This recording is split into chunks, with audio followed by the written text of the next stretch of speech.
Section 15 of Frankenstein by Mary Shelley, Volume 2, Chapter 3. It is with considerable difficulty that I remember the original era of my being. All the events of that period appear confused and indistinct. A strange multiplicity of sensations seized me, and I saw, felt, heard, and smelt at the same time, and it was indeed a long time before I learned to distinguish between the operations of my various senses. By degrees, I remember, a stronger light pressed upon my nerves, so that I was obliged to shut my eyes.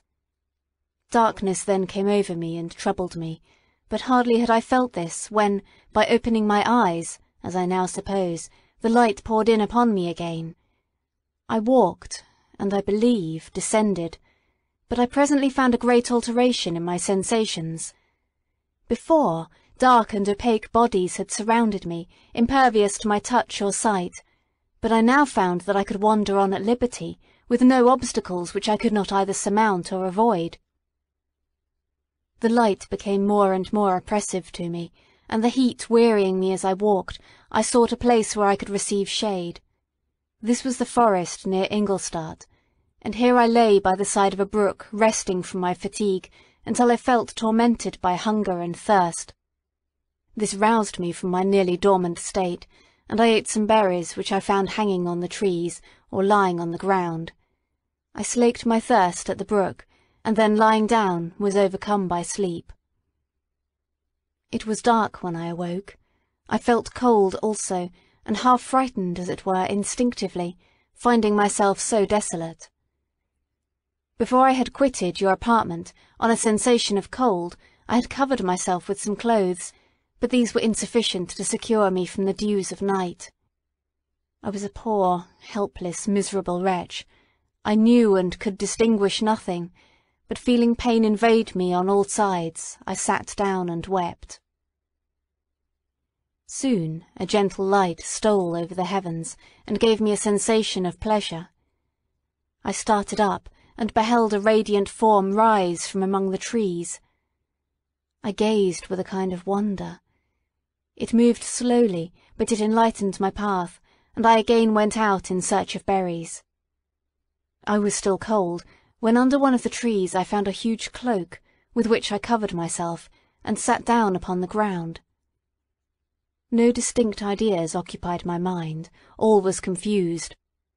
I felt light, and hunger, and thirst, and darkness. Innumerable sounds rung in my ears, and on all sides various scents saluted me. The only object that I could distinguish was the bright moon, and I fixed my eyes on that with pleasure. Several changes of day and night passed, and the orb of night had greatly lessened when I began to distinguish my sensations from each other. I gradually saw plainly the clear stream that supplied me with drink, and the trees that shaded me with their foliage. I was delighted when I first discovered that a pleasant sound, which often saluted my ears, proceeded from the throats of the little winged animals who had often intercepted the light from my eyes. I began also to observe, with greater accuracy, the forms that surrounded me, and to perceive the boundaries of the radiant roof of light which canopied me. Sometimes I tried to imitate the pleasant songs of the birds, but was unable. Sometimes I wished to express my sensations in my own mode, but the uncouth and inarticulate sounds which broke from me frightened me into silence again. The moon had disappeared from the night, and again with a lessened form showed itself, while I still remained in the forest. My sensations had, by this time, become distinct, and my mind received every day additional ideas. My eyes became accustomed to the light, and to perceive objects in their right forms. I distinguished the insect from the herb, and, by degrees, one herb from another. I found that the sparrow uttered none but harsh notes, while those of the blackbird and thrush were sweet and enticing. One day, when I was oppressed by cold, I found a fire which had been left by some wandering beggars, and was overcome with delight at the warmth I experienced from it. In my joy I thrust my hand into the live embers, but quickly drew it out again with a cry of pain. How strange, I thought, that the same cause should produce such opposite effects. I examined the materials of the fire, and to my joy found it to be composed of wood. I quickly collected some branches, but they were wet and would not burn. I was pained at this, and sat still watching the operation of the fire. The wet wood which I had placed near the heat dried, and itself became inflamed. I reflected on this, and, by touching the various branches, I discovered the cause, and busied myself in collecting a great quantity of wood, that I might dry it and have a plentiful supply of fire. When night came on, and brought sleep with it, I was in the greatest fear lest my fire should be extinguished. I covered it carefully with dry wood and leaves, and placed wet branches upon it, and then, spreading my cloak, I lay on the ground and sunk into sleep. It was morning when I awoke, and my first care was to visit the fire. I uncovered it, and a gentle breeze quickly fanned it into a flame.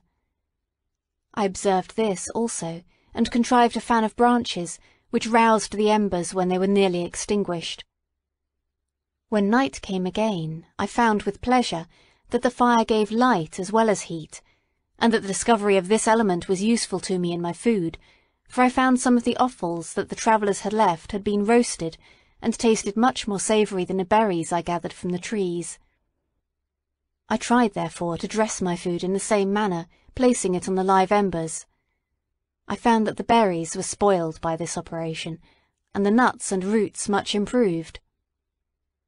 Food, however, became scarce, and I often spent the whole day searching in vain for a few acorns to assuage the pains of hunger. When I found this, I resolved to quit the place that I had hitherto inhabited, to seek for one where the few wants I experienced would be more easily satisfied. In this emigration, I exceedingly lamented the loss of the fire which I had obtained through accident, and knew not how to reproduce it. I gave several hours to the serious consideration of this difficulty, but I was obliged to relinquish all attempt to supply it, and, wrapping myself up in my cloak, I struck across the wood towards the setting sun. I passed 3 days in these rambles, and at length discovered the open country. A great fall of snow had taken place the night before, and the fields were of one uniform white. The appearance was disconsolate, and I found my feet chilled by the cold damp substance that covered the ground. It was about 7 in the morning, and I longed to obtain food and shelter. At length I perceived a small hut, on a rising ground, which had doubtless been built for the convenience of some shepherd. This was a new sight to me, and I examined the structure with great curiosity. Finding the door open, I entered. An old man sat in it, near a fire, over which he was preparing his breakfast. He turned on hearing a noise, and perceiving me, shrieked loudly, and quitting the hut, ran across the fields with a speed of which his debilitated form hardly appeared capable. His appearance, different from any I had ever before seen, and his flight, somewhat surprised me. But I was enchanted by the appearance of the hut. Here the snow and rain could not penetrate, the ground was dry, and it presented to me then as exquisite and divine a retreat as pandemonium appeared to the demons of hell after their sufferings in the lake of fire. I greedily devoured the remnants of the shepherd's breakfast, which consisted of bread, cheese, milk, and wine. The latter, however, I did not like. Then, overcome by fatigue, I lay down among some straw and fell asleep. It was noon when I awoke, and allured by the warmth of the sun, which shone brightly on the white ground, I determined to recommence my travels, and, depositing the remains of the peasant's breakfast in a wallet I found, I proceeded across the fields for several hours, until at sunset I appeared at a village. How miraculous did this appear! The huts, the neater cottages, and stately houses engaged my admiration by turns. The vegetables in the gardens, the milk and cheese that I saw placed at the windows of some of the cottages, allured my appetite. One of the best of these I entered, but I had hardly placed my foot within the door before the children shrieked, and one of the women fainted. The whole village was roused, some fled, some attacked me, until, grievously bruised by stones and many other kinds of missile weapons, I escaped to the open country, and fearfully took refuge in a low hovel, quite bare, and making a wretched appearance after the palaces I had beheld in the village. This hovel, however, joined a cottage of a neat and pleasant appearance, but, after my late dearly bought experience, I dared not enter it. My place of refuge was constructed of wood, but so low that I could with difficulty sit upright in it. No wood, however, was placed on the earth which formed the floor, but it was dry, and although the wind entered it by innumerable chinks, I found it an agreeable asylum from the snow and rain. Here, then, I retreated and lay down, happy to have found a shelter, however miserable, from the inclemency of the season, and still more from the barbarity of man. As soon as morning dawned, I crept from my kennel, that I might view the adjacent cottage, and discover if I could remain in the habitation I had found. It was situated against the back of the cottage, and surrounded on the sides which were exposed by a pigsty and a clear pool of water. One part was open, and by that I had crept in, but now I covered every crevice by which I might be perceived with stones and wood, yet in such a manner that I might move them on occasion to pass out. All the light I enjoyed came through the sty, and that was sufficient for me. Having thus arranged my dwelling, and carpeted it with clean straw, I retired, for I saw the figure of a man at a distance, and I remembered too well my treatment the night before to trust myself in his power. I had first, however, provided for my sustenance for that day by a loaf of coarse bread which I purloined, and a cup with which I could drink, more conveniently than from my hand, of the pure water which flowed by my retreat. The floor was a little raised, so that it was kept perfectly dry, and by its vicinity to the chimney of the cottage it was tolerably warm. Being thus provided, I resolved to reside in this hovel until something should occur which might alter my determination. It was indeed a paradise compared to the bleak forest, my former residence, the rain-dropping branches and dank earth. I ate my breakfast with pleasure, and was about to remove a plank to procure myself a little water, when I heard a step, and looking through a small chink, I beheld a young creature, with a pail on her head, passing before my hovel. The girl was young and of gentle demeanour, unlike what I have since found cottagers and farmhouse servants to be. Yet she was meanly dressed, a coarse blue petticoat and a linen jacket being her only garb. Her fair hair was plaited, but not adorned. She looked patient, yet sad.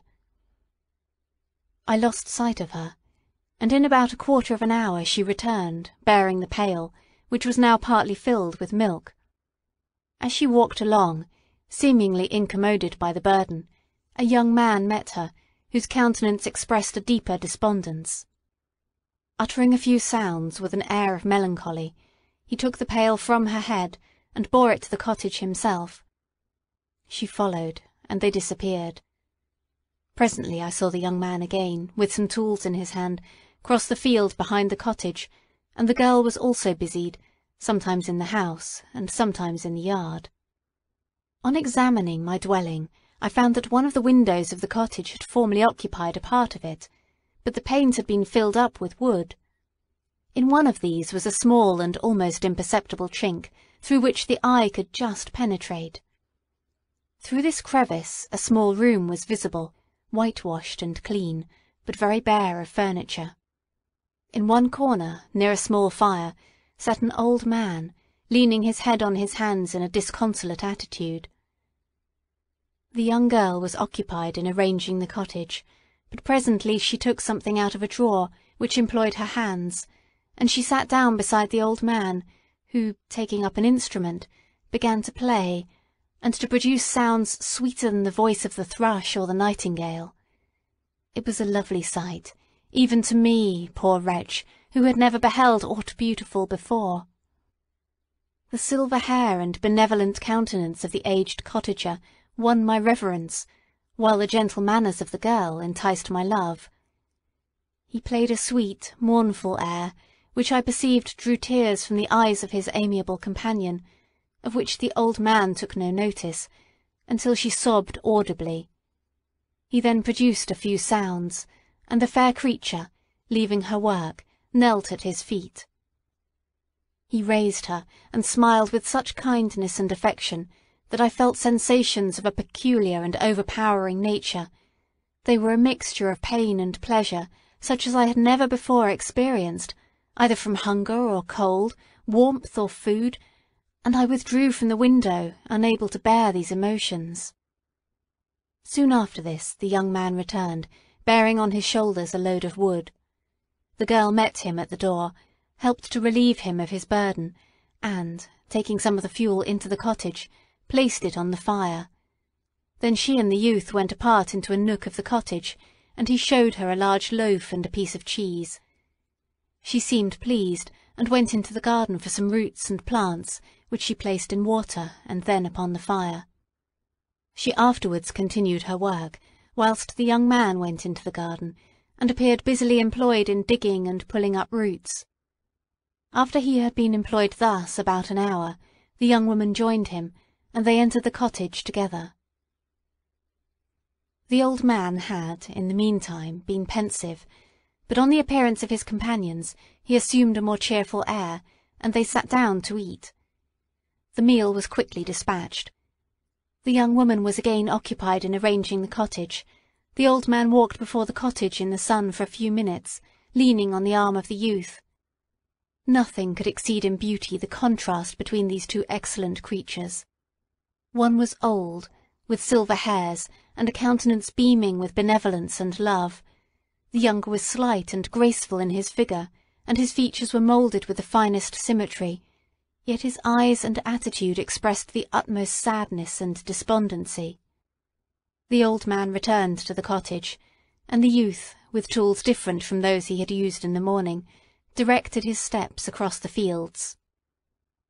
Night quickly shut in, but to my extreme wonder I found that the cottagers had a means of prolonging light by the use of tapers, and was delighted to find that the setting of the sun did not put an end to the pleasure I experienced in watching my human neighbours.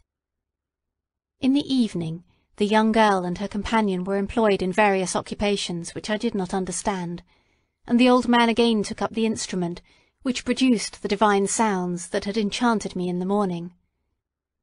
So soon as he had finished, the youth began, not to play, but to utter sounds that were monotonous, and neither resembling the harmony of the old man's instrument or the songs of the birds. I since found that he read aloud, but at that time I knew nothing of the science of words or letters. The family, after having been thus occupied for a short time, extinguished their lights, and retired, as I conjectured, to rest. End of section 15.